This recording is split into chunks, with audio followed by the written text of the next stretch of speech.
Hello there, my name is Brad Olson. I'm the head Jesus follower at Loveland United Methodist Church, coming to you with this Wednesday, June 10th edition of a video series we call Alone Together, where we're sharing helpful hints of how to stay connected in a disconnected time.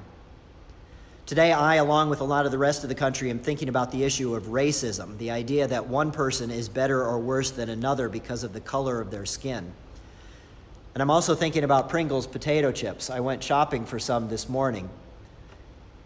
Have you ever noticed how many different kinds of Pringles potato chips there are? There's practically a whole aisle dedicated to these things. There's the original version that you might be familiar with.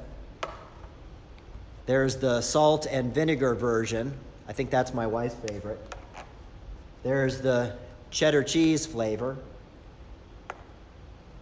There's the ranch flavor. There's the sour cream and onion flavor. There's the barbecue flavor. There's the pizza flavor. And I could go on, but you get the idea. Maybe a healthier way of looking at the differences between people is the same way that we look at the differences between Pringles potato chips. Maybe our differences are intended to spice up the kingdom of heaven, add flavor to it. In the book of Genesis, in the first chapter, it talks about God creating the world and all that's in it. And towards the end of that chapter, it talks about God creating us in God's image. And God refers to God's self in a rather interesting way. God says, let us create human beings in our image. God refers to God's self in the plural. Or maybe our diversity is intended to reflect the variety within the very person of God. I like the way that the Apostle Paul says it in 1 Corinthians 12. Paul says there are a variety of gifts, but it's the same Spirit.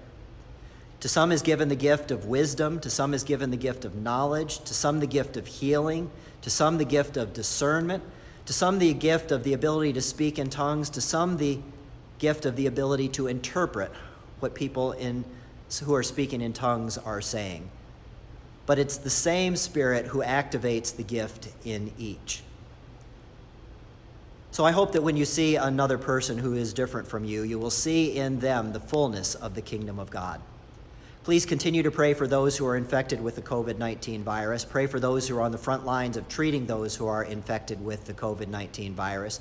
Pray for those who are trying to speak out, trying to change the fact of racism in this world. Pray for all of us as we try to make this world a better place. May God bless you. Stay safe and be well.